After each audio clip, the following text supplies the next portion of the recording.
Happy Monday. Let's find a nice comfy seat.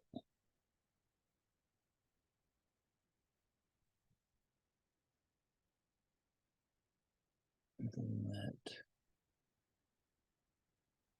allows for some ease in the spinal column positioning and some ease in the way you're able to breathe.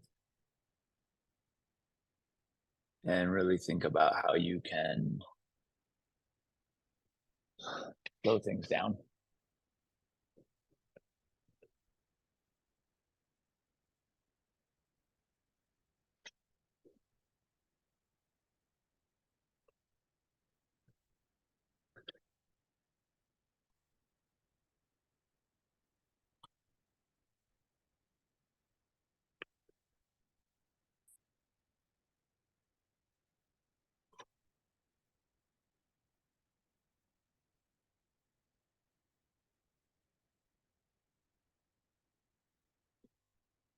Grounding with your breath into the physicality of the seat so that each exhale is like this landing of the torso into the hips.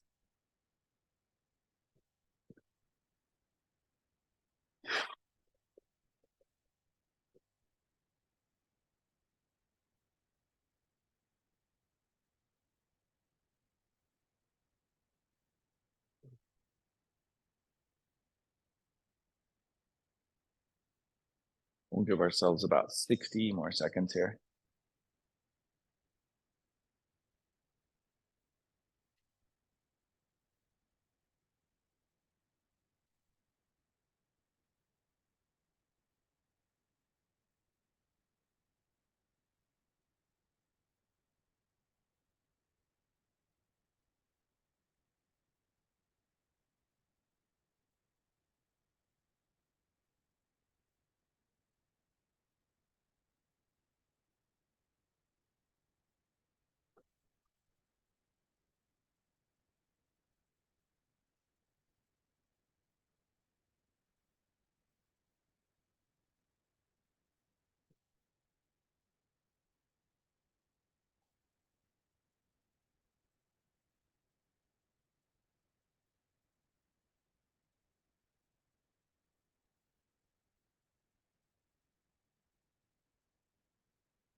And as you're ready, let's let the eyes blink open if they are closed. And we're gonna transition right to hands on knees, tabletop. Welcome to use that blanket or towel here if it feels appropriate, no need. But if you like to have a little softness at the knees, feel free. And we're gonna work through some cat-cow. So not something that I work in all that often, but start out by just moving the belly. So it's just a belly drop and then a lift back to neutral. So exhale works, belly drops, and you can feel kind of that break there. And then inhale and just think about coming back to neutral. And we'll just work that a few breaths. The tailbone's kind of going to follow, right? But we're really accentuating just the belly so that we can feel how that lumbar moves and works, both with kind of an exaggerated focus and with just the inherent breath that we are allowing.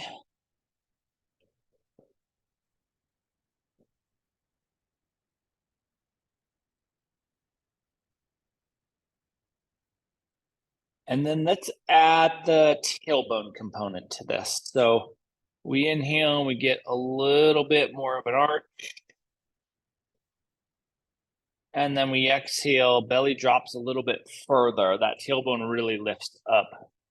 And we'll just work into that kind of arch and belly drop.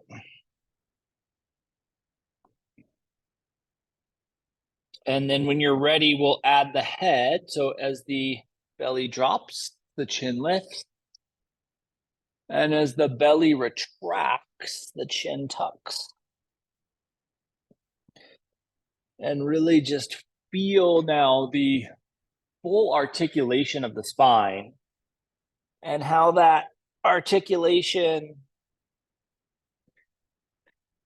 interplays throughout and resonates throughout the musculature of the body, right? Really feeling how this structural movement changes the way that this anterior musculature works, that this radiating lumbar musculature works, and in between and everywhere else, everywhere out and in between, right? So radiating kind of from the middle of this articulation of the spine, but working its way out to those lateral edges, maybe even working its way down into the hips.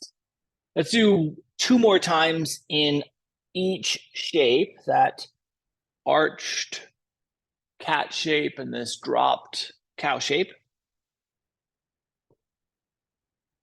And then we'll come back to neutral.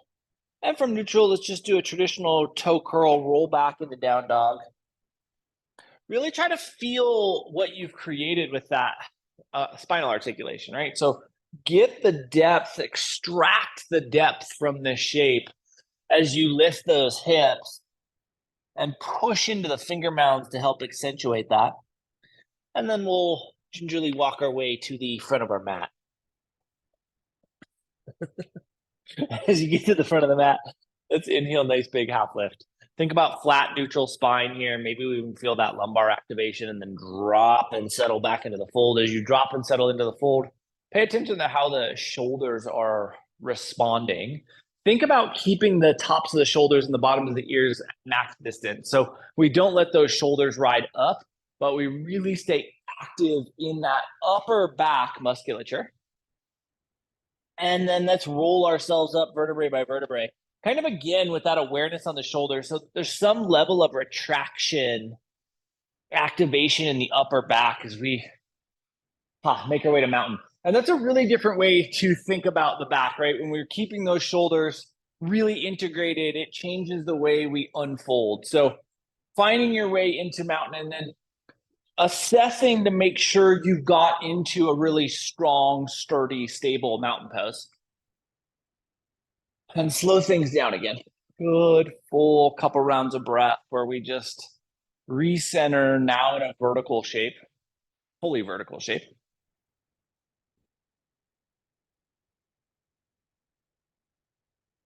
And then as you're right, hands are going to stay at heart center. We'll just dip the left foot back for a little modified crescent.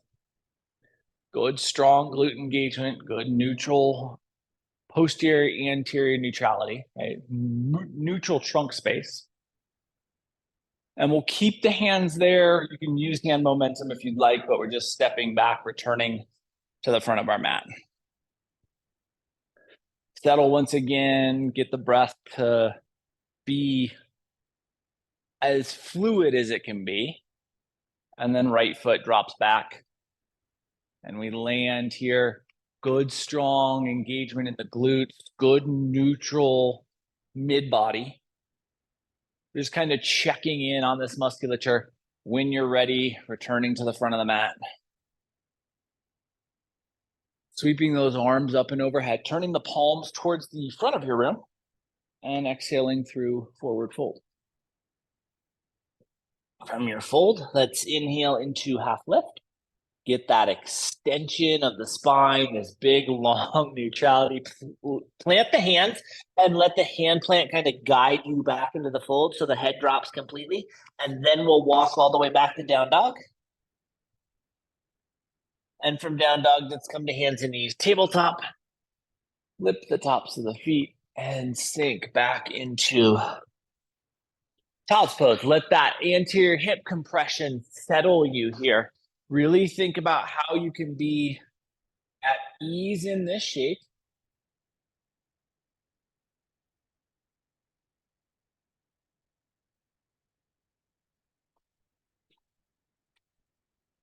The weight of the torso resting on that hip capsule. Really staying with the centering position on the medial line, and then thinking about where the depth of the hips gives you the maximum benefit. And then when you're right, Let's slide those fingertips forward if they're not already there. And we'll pull ourselves to hands and knees tabletop. From hands and knees tabletop, curl your toes, lift your seat, and find your way back into down dog. Get that full depth.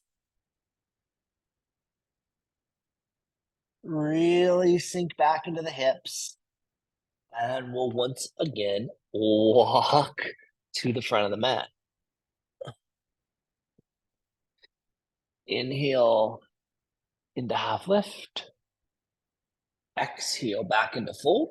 This time from your fold, bend your knees to 90 degrees. So we end up in kind of a compressed chair, right? Torso isn't elevated, but we have that nice chair engagement in the glutes, in the quads, in the hamstrings. Push back through your hamstrings, find your way back to fold. And then exhale and really settle into the fold. As you do that, there's a tendency for the weight to want to stay forward on the toe mounds, kind of protecting the calves, because when we come out of that shape, that chair shape, we push into the hamstrings, the calves take the burden. Think about settling back into the heels as you settle back into this fold, and then drift your awareness to your sacrum, and let's roll ourselves up vertebrae by vertebrae. So we come into that mountain pose, hands come together, a heart center, and we just settle and breathe once again. Let's keep those hands at heart center, and we're going to sink back into a traditional chair. So that is tailbone back, not knees forward. Really try to keep this vertical alignment of the shins. And then we'll rise right back up. Keep the feet right where they are. So lock in the feet, hands stay at heart center. Follow this right shoulder into a torso rotation.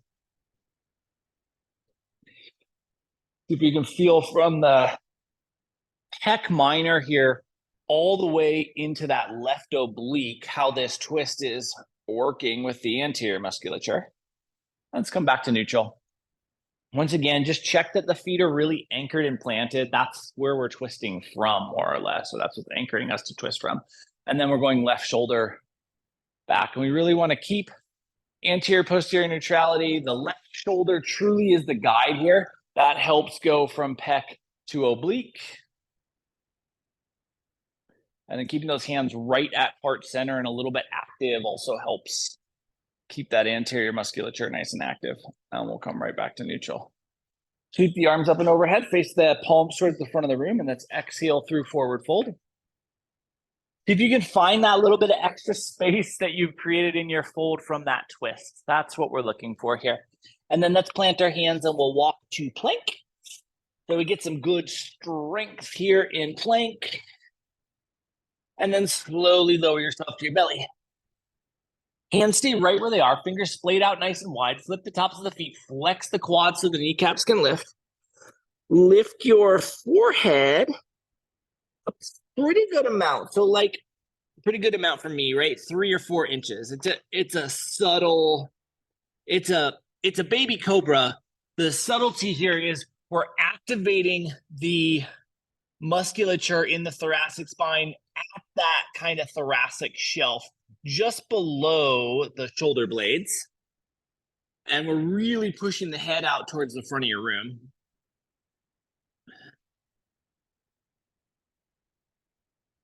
Make sure the quads are staying flexed and kneecaps are staying lifted.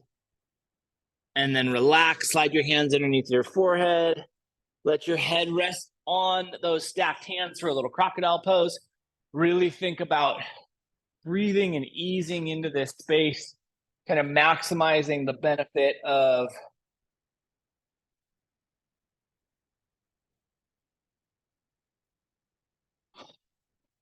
the relaxation, and then using this check-in point, right? Quarter class check-in point to just note how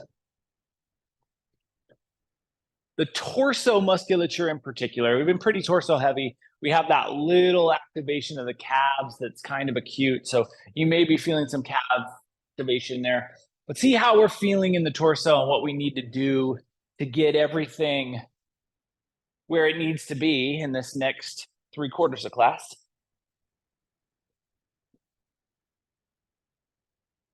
And we'll give ourselves just 20 more seconds here.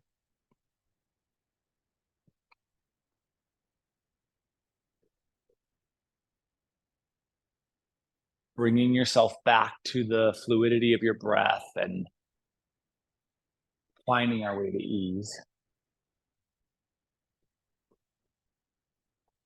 And then hands are going to slide underneath the shoulders. We'll press ourselves up to hands and knees tabletop. From hands and knees tabletop, let's curl our toes, lift our seat, and find our way back into down dog. We get that down dog space. We really create that length and that depth. Really push into those finger mounds, and we'll walk ourselves to the front of the mat. Inhale to half lift. Exhale back into fold. Take your 90-degree knee bend. So we get that knee bend, and then take your right tricep and place it on your left thigh. The left hand's just going to reach up, so palm facing towards the left side of your room, and really getting this twist component here. So you can feel that all the way in the right oblique, and then we'll release back to neutral. Push back through the hamstrings, and then as you settle back into your fold, pay attention to that high calf. Remember that the knees can bend to bypass that limitation. So if the high calf is just really barking at you, bend the knees and settle all the way back into the fold. Then the knees come back to that 90 degrees. We're going to take our left tricep and place that on our right thigh. The right hand's going to reach up, right palm towards the right side of the room, really reaching those fingers, seeing if we can feel that on the left side. And then relax back. Push, or take your half lift as you push back into the hamstrings. There we go. And exhale into your fold. You exhale into that fold. Once again, pay attention to that high calf insertion. Remember to bend the knees if we need to. Then we're going to drift our awareness to our sacrum and roll ourselves up vertebrae by vertebrae. Getting this unfolding, this unwinding of the spine, coming into our top space, having good quad, good glute engagement, good core engagement as we settle here, hands at heart center. Now, note that you may have a little bit of fatigue in that quad hamstring area. Keep that in mind as you slide the left foot straight back into lunge. And make sure you get all the way back, right? We want to make, just because that leg is fatigued, it can be easy to short that step. Make sure you find the depth. And then we're going to ground the left heel, hands stay at heart center. The lateral edge of the right thigh is working out, so we're strong and active in this front leg. And we have this arch activation on the front foot. And then blossom open into warrior two. Left heel spins up. We're back into crescent. And this time the hands are dropping to heart center as we step to the front of the mat. And we just breathe here, settle here, find that ease here. Right foot slides straight back. Remember, we want that full step back. So we're really taking that hand stay at heart center as we ground the heel, roll to two, lateral edge of that front thigh works out. So we stay strong there. Then we blossom out to two. Really finding the strength in this shape. Right heel spins up. We find our way to crescent. Hands drop to heart center as we step to the front of the mat. Sweep the arms up and overhead. Exhale through forward fold. Inhale into half lift. Exhale back into fold. Let's plant the hands and walk back into down dog.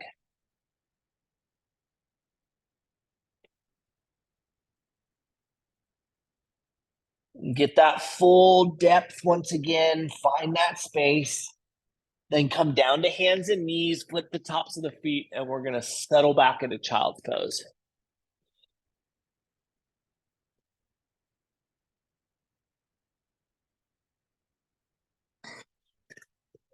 Really looking to settle here. Paying attention to the variance between the two times we've expressed this shape. And so there's this Old yogic masters had this apprentice for several years. And the apprentice is kind of getting to the end of the teachings. And there's one final test that this apprentice is going to go through.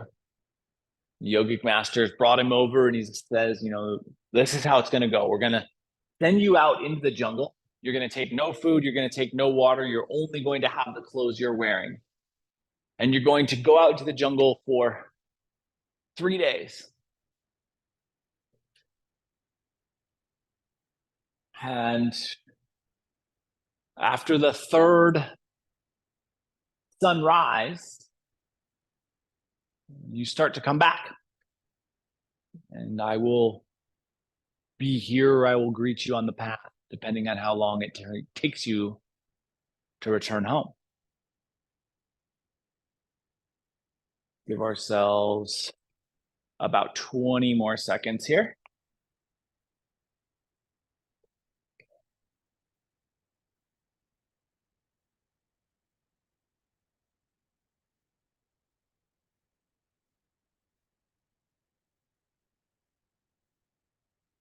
And when you're ready, hands slide out in front of you if they're not already there. We'll inhale, pull ourselves forward to hands and knees tabletop. From hands and knees tabletop, curl your toes, lift your seat, roll back into down dog. Get that extension in that space, really create that length. And then from that length, let's take our right foot and we'll extend it straight back and behind us, driving through that depth. And then we're going to step our right foot forward and into lunge. Sweep up into crescent. And then float the hands back down to the mat. Ground your left heel and ground the left heel and then pay attention to how the right hip activates. Then bring your right tricep to the inside edge of that right hip or that right thigh. And then we're going to push with that right elbow, right tricep area, so that you feel that lateral edge of the right hip and open your left hand into what is just a modified version of side angle, right? If we drop the hand, we're in full side angle. The difference is we're pushing with that elbow and it's making that right hip work a lot harder. And then the left hand's going to come down. Left heel's going to spin up and the right hand's going to open up into a twist. And now you can feel how hard that right hip has worked here. You're likely feeling some fatigue there. Right hand comes down and we'll step the right foot back and into down dog. Now there's some pretty good asymmetry here. Really think about balancing that out as you push the tailbone back. Give the core a squeeze, give the glutes a squeeze, and then sail that left foot straight back and behind you. And then we'll step our left foot forward into ledge. Sweep up to crescent. Find that verticalness, float the hands down to the mat. And then the left elbow is going to come on the inside edge so that you can create some pressure here. And then as you pressurize, we're grounding that right heel. Ground that right heel, then really create that pressure. And then as you pressurize, we roll and we take that right hand up. But as the right hand comes up, this elbow pressure is really forcing this lateral edge to work. Really think about stabilizing the middle of the shin in the middle of the femur.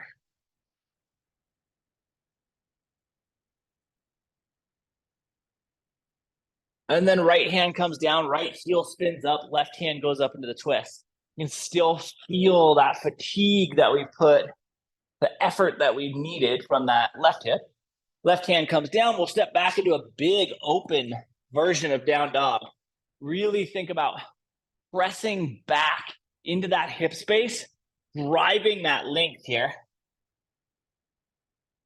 And then shift your weight forward to plank and slowly lower yourself down to your belly. Come down to the belly, hands are going to stay right where they are again. The quads are going to flex, kneecaps are going to lift. You're going to lift the forehead, maybe that 3 to 4 inches. You're still pushing the top of the head towards the front of the room. Kind of super important for that activation to push away. That's how we really capture that mid-back shelf musculature. So really think about head pushing away and getting this musculature to activate.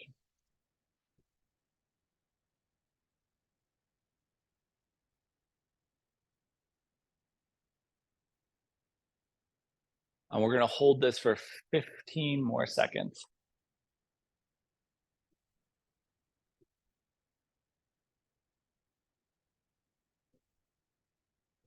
Last 5 seconds here.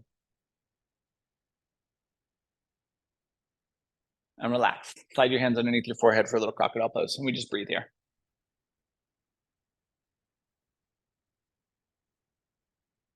Relax the fullness of the body and relax into the fluidity of your breath.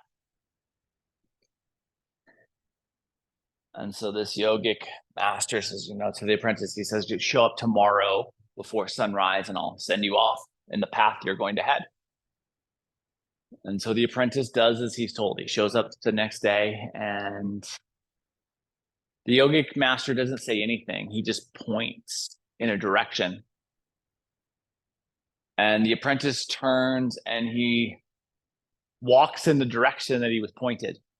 And he's trying to walk this perfectly straight line without deviation. So if there's an obstacle in the way, he's going through it, or he's going under it, or he's going over it.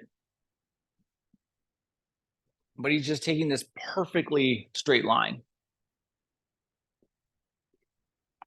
We'll give ourselves about 25 more seconds here.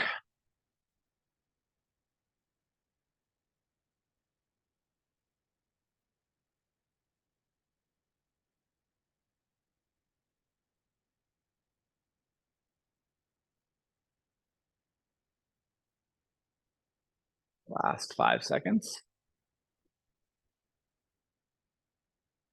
And then slide our hands underneath our shoulders. We'll press ourselves up to hands and knees tabletop.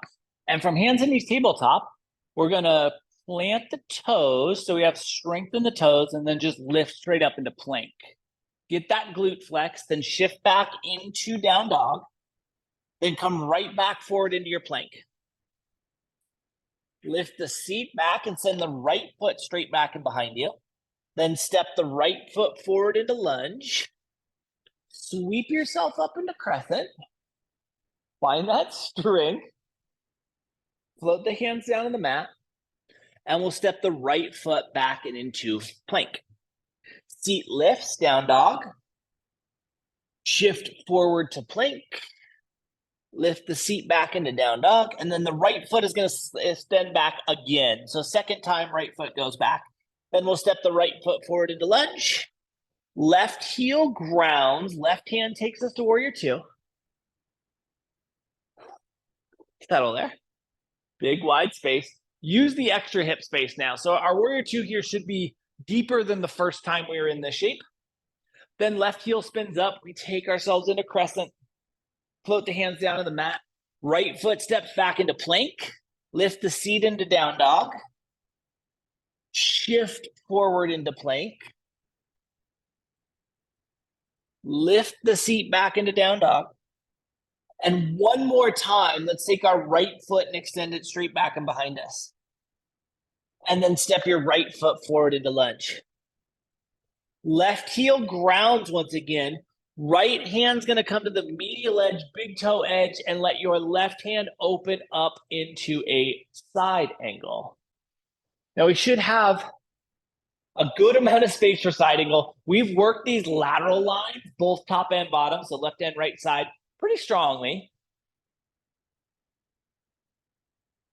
And then opportunity, your choice. We can step back into a side plank here. So right foot just slides back if we're doing that. And then left hand's going to come down. We're back in our plank. We'll lift our seat. Shift our weight forward to plank. And then seat's going to go back into down dog. Then the left foot's going to extend straight back and behind you. And then we'll step our left foot forward into lunge. So center anchor, find your strength, find your stability. Sweep yourself up into crescent. Just fluidly lifting up into this top space. And floating the hands back down to the mat. Stepping the left foot back into plank, lifting your seat to down dog, shifting your weight forward to plank,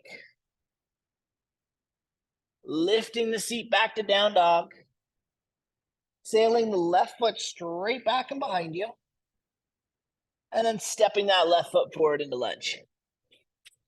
Right heel grounds, right hand rolls us open to 2. We find that extra bit of space here. So really think about sinking fully into the depth of the shape. Then right heel spins up. We find our way back into crescent. Float the hands down to the mat. We'll step back into plank. Lift our seat to down dog.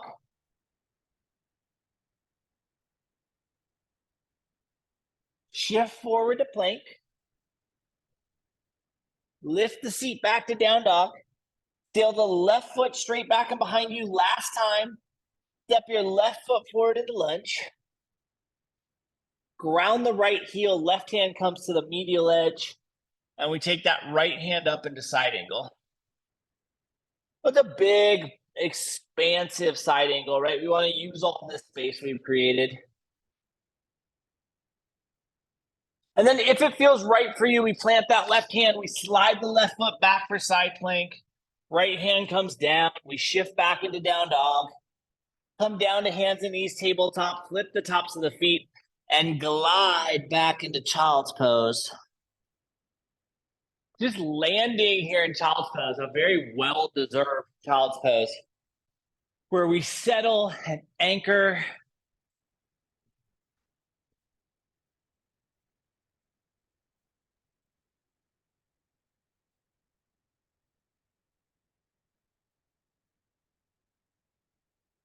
We'll give ourselves about 60 seconds here. The apprentice walks as the sun starts to rise, and he continues on and walks for the entirety of the day. Doesn't find much food along the way, finds no water along the way until the sun starts to set. And he's kind of starting to panic. And then he hears this sound, this stream. And sure enough, right in his path, right at the end of day 1, like it was planned to be there, there's a stream, and he's able to drink and hydrate, and it really uplifts his spirits.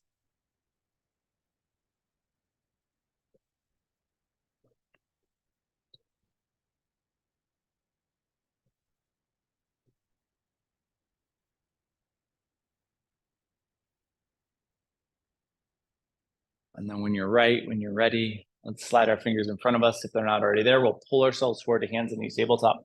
From hands and knees tabletop, we're just going to extend our legs out in front of us. So we end up in a staff, and we'll just follow that staff forward to fold.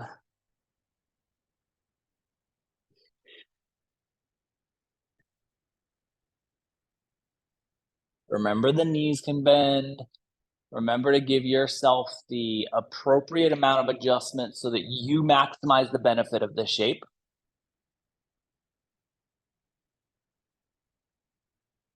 And we'll just be at ease here.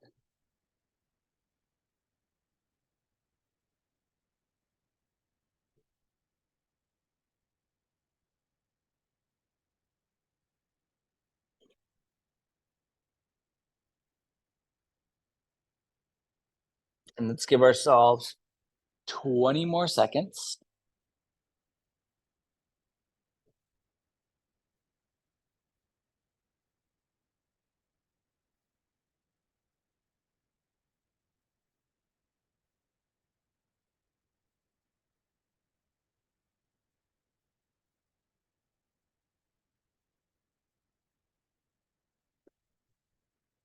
When you're ready, we come back to a nice vertical spine. We're going to bend our right knee and then let the right knee fall out wide.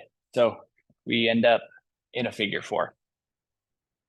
And then the left hand's going to come behind us, and the right hand can come either to that lateral edge of the left thigh or to the floor, whatever feels best for you. And we're going to think about elevating the spine and rolling back towards that left shoulder. So you can see kind of staying in our staff alignment. We've offered a little slack by bending the right knee so we can keep this length and then really finding our way into a nice, deep, juicy twist. Gaze back over that left shoulder if it's appropriate for you. And then we'll come back to neutral. Right knee is going to stay where it is, and we're going to fold right down the middle of the left thigh for this figure 4 seated fold. And so the next morning before the sun comes up, this yogic apprentice gets up and he starts walking in the same direction as the first day. And he's walking when the sun comes up. He's walking as the sun is at its apex point and still no food. And he's starting to get very hungry. And as the sun starts to creep down towards the horizon, he's starting to get worried about water once again. And then as the sun is just about to disappear, he hears that familiar sound. It's another stream right in front of him. He's able to drink. When you're ready, let's walk back up to vertical spine. And we'll extend the right leg so that it can mirror the left. Give a little bit of movement here so we can kind of find our way back to balance. And then we'll bend this left knee, and the left knee can fall out wide. Same thing, opposite side. So right hand comes behind us, left hand can go to the lateral edge of the thigh or the floor, whatever feels best for you. And then we're getting the spine nice and vertical as we rotate. The pretty deep twist here. Remember, you can gaze over that shoulder if it's appropriate, if it's acceptable for your body, if it feels like it's beneficial.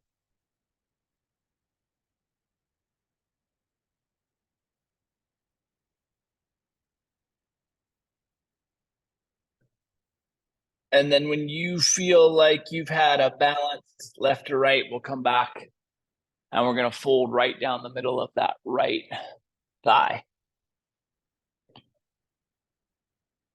Just settling into that fold, thinking about relaxing into that left hip as you settle into the depth of your fold. And reminder that you can bend the knee, right? Always have that opportunity to bend that knee.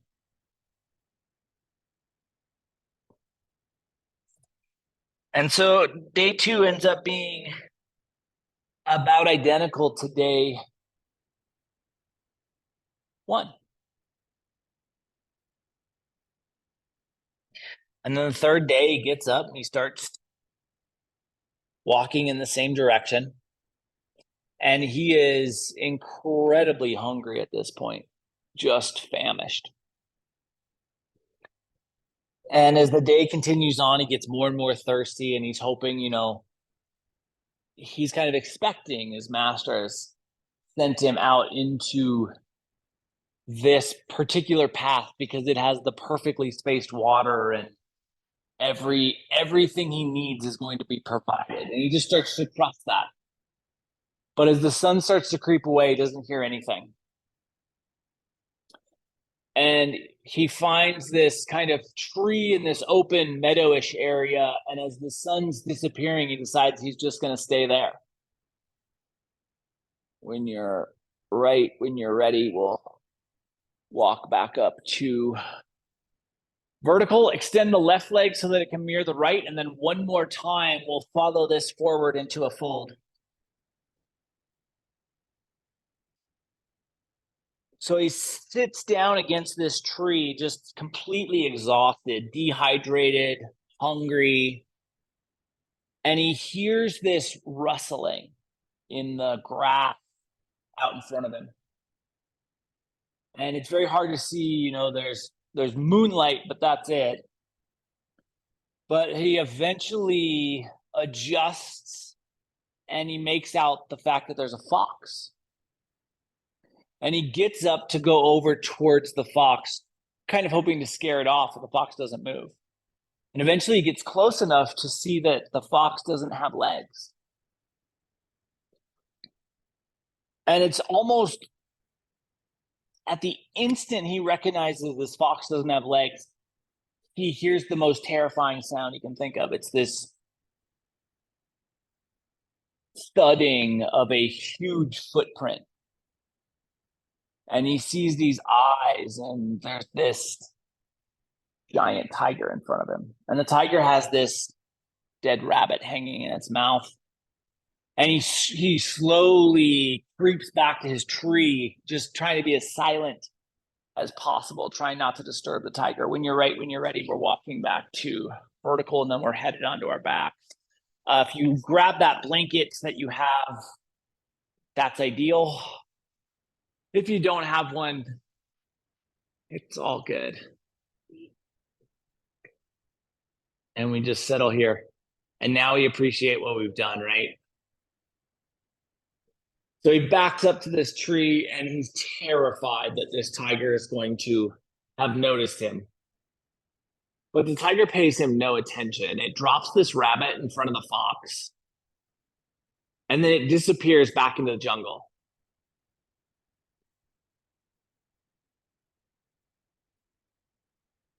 And as that happens, this apprentice is hit with what he can only describe as a divine inspiration. He recognizes that his thirst has been constantly quenched by the jungle. And though he feels this like gripping hunger pain within him, he sees this tiger feeding this fox as a sign that the jungle will feed him too. And so instead of turning and going back in the direction of his yogic master's home, he decides that he's going to stay in this spot, this divine spot.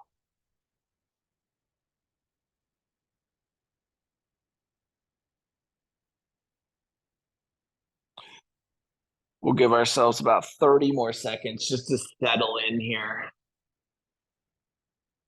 Feeling, any level of arching in the low back and thinking about taking that out, you can manually push that away as you relax the musculature. You can engage the core if that's a more accessible way for you to neutralize, but really find neutral here in the torso.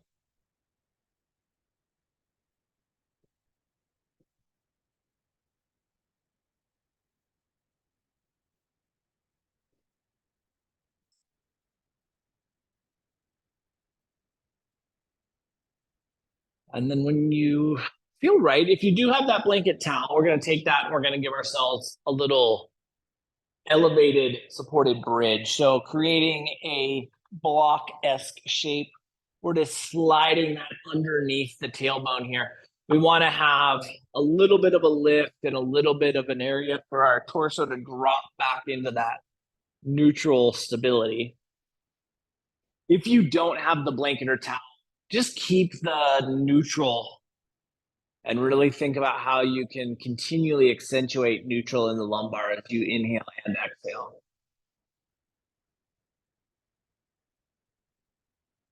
And we're just at ease here once again.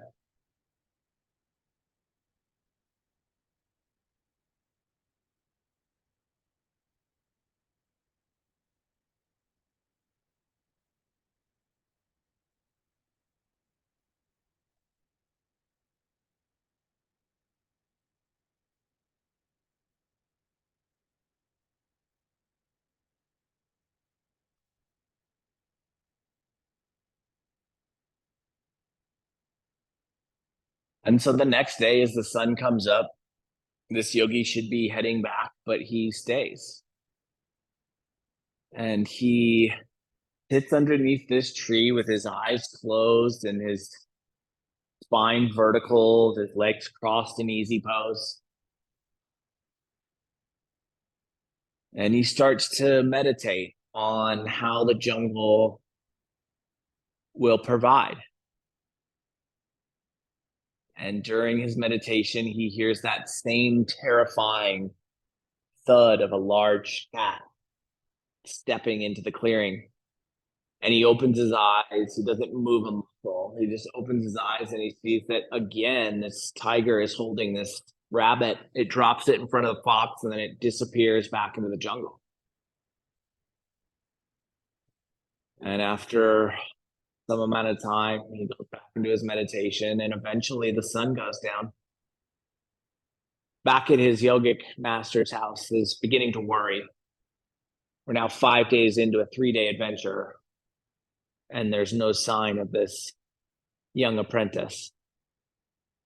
So he decides he's going to head out and see if he can find this young man and hope that he's still okay.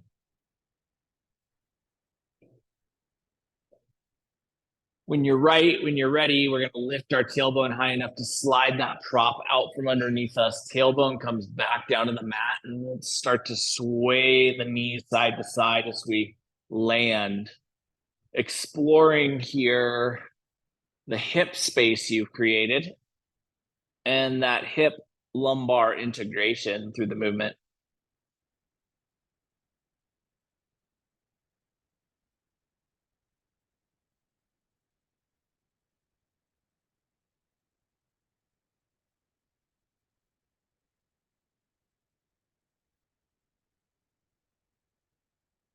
Really feeling into the depth of each rotation here.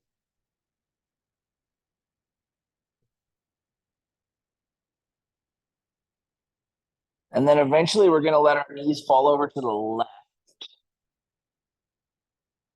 And we settle in. Remember that you can adjust that top hip positioning.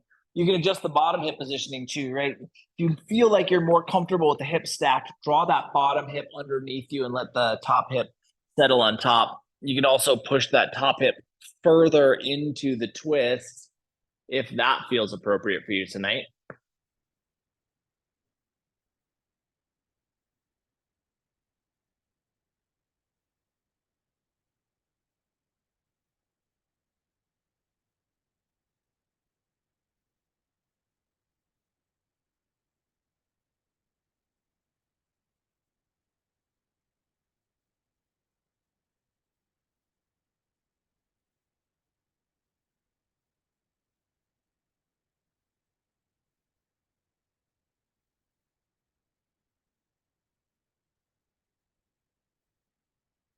Just breathing into this space.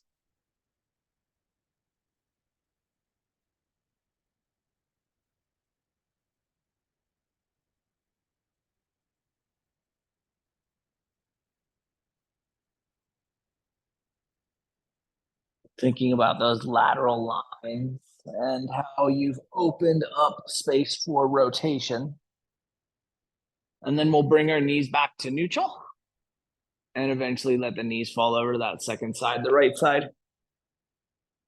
Again, remember that you can change the placement of the hips to best serve you or to best accentuate what your body can utilize here.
And then when you're right, when you feel ready, knees come back to neutral.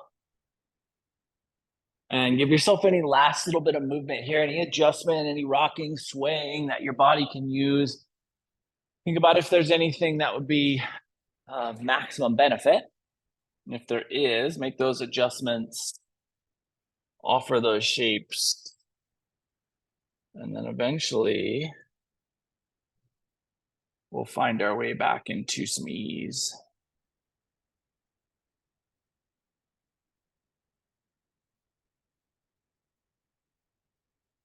Back into a shape where we can appreciate some stillness.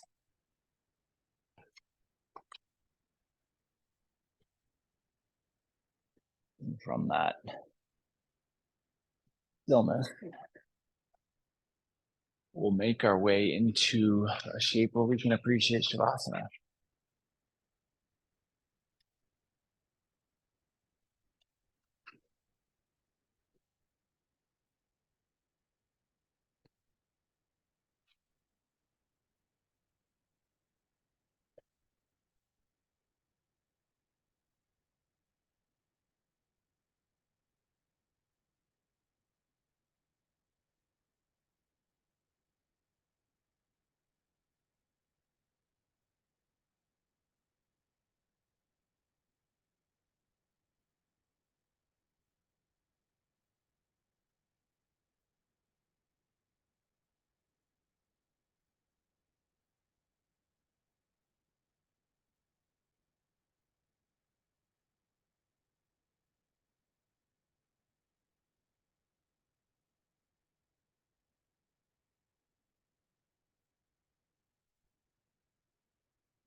And so this yogic master is out looking for his apprentice, and he hears this moaning of agony, and he starts running towards it. And he finds his apprentice on his side, unable to get up. And he starts to slowly give him some electrolyte infused fluids. He eventually gets him back to his seat. He says, what happened? The apprentice says, it was the most amazing thing. I was hit by this divine experience. And he points across this little meadow and he says, you see that fox right there with no legs? And this yogic master turns and he says, yes, that's what's very weird. He says, no, that's not the thing. This tiger comes every day and he feeds this fox. And so this yogic master is scratching his head and he's like, so why are you here? Why didn't you come back? Because, I saw that this fox was being fed, this helpless fox was being fed by this tiger, and I knew that the jungle would take care of me. It was this inspiration that I couldn't look past. Start to bring some movement to your fingers and your toes, to your wrists and your ankles, elbows and knees, shoulders, hips, neck, head, jaw. Eventually, we'll bring movement through the whole body, and we'll utilize that movement to transition from the shapes we are in back into a seat. And in the seated space, spine gets tall, breath gets fluid, and this yogic master looks at this apprentice and he says, it's clearly something divine is happening here, but what on earth made you follow after the helpless fox and not this generous tiger?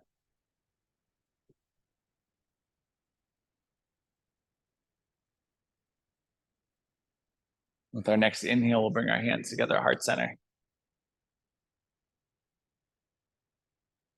Over the course of the next 7 days, can you emulate that generous tiger in your life and see how that impacts your experience? Thank you so much for being a part of tonight's practice and for being you. Namaste.